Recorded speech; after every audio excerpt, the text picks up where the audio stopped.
Hey there all you cool cats and lazy dogs. Today's video will cover the basic lens kit for most photojournalism coverage. Keep it locked.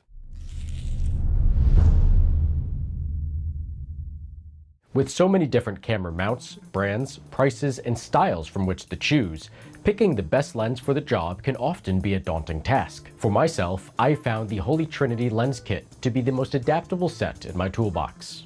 The Holy Trinity refers to a trio of lenses typically covering focal lengths from 16mm all the way up to 200mm. They are, roughly speaking, the 16-35, 24-70, and the 70-200mm zoom lenses. This range will cover most everything within reason that you will encounter.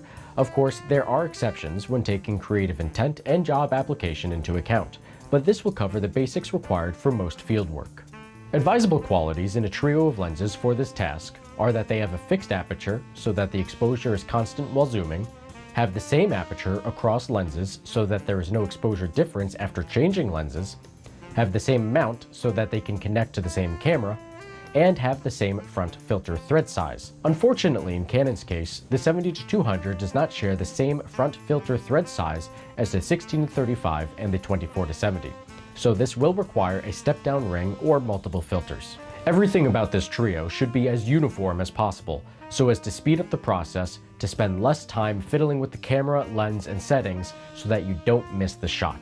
You can even mount the lenses on multiple bodies if you wish, so as to remove the time required for lens changes. For my Trinity, I chose the f4 variants of Canon's EF lineup. Previously, I had a trio of f2.8 lenses, but after seeing the improved low-light performance when I upgraded to the Canon 1DX Mark III, I decided to sell them. As modern cameras increase their low-light performance, the difference of f2.8 and f4 is less of an exposure requirement and more of a personal creative choice, unless you are shooting in the worst-case lighting scenario on a regular basis. I do miss the look and performance of my f2.8 lenses, but my shoulders are so much happier, and my ability to carry on, to work longer days, and to take more photographs has increased because I am not as fatigued by the sheer weight of glass in my bag.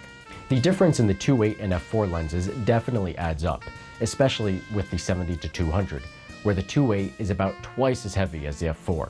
In all, my total lens weight went from about 7 pounds to around 4.5 pounds. Also, the f2.8 lenses will be larger than the f4s, requiring more bag space.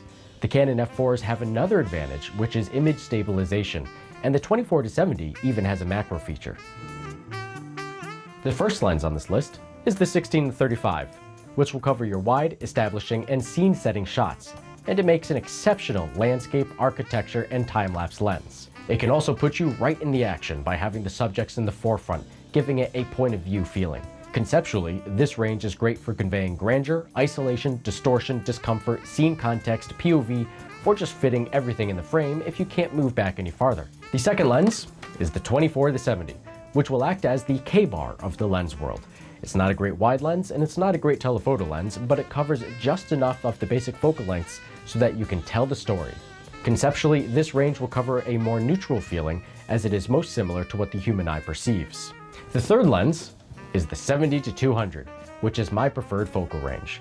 It creates great background separation when zoomed in, making it a good choice for portraits and intense focus on one subject. By keeping a distance from the subject, the lens will lend itself to more candid shots. And by compressing the image, the 70-200 can make many scenes look busy, exciting, and full of energy. Conceptually, it can create a sense of observing, analyzing, and being at a distance or removed from a subject. And of course, it's great when you just can't get close enough to your subject in the field.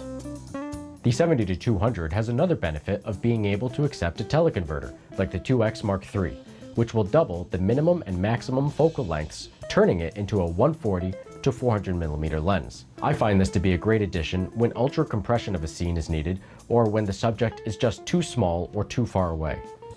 Even though I pack all three lenses for assignments, I typically don't bring them all into the field at the same time. If I only have time or space to grab one lens in the camera, the 24-70 is my go-to choice, as it's the most adaptable, giving me the best chance of adequate coverage in unknown circumstances. If I can bring more than one lens, then I'll usually grab the 16-35 for my wides, and then I'll grab the 70-200 for my telephoto, and I'll make up the difference in the middle range by moving farther or closer to the subject. But if I don't have a home base to store my unused equipment, I will lug around all three lenses and choose according to the situation. Of course, if it is a specialized shoot, I will pick the appropriate lens for the job, such as a telephoto for sports and wildlife, a mid-range for walk-around, and a wide for middle-of-the-crowd shots. But with these 3 lenses, I am able to effectively cover most scenarios. I hope this has helped anyone looking to build their lens loadout. Feel free to like, share, and subscribe.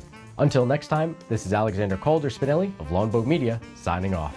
Catch you later, cool cats.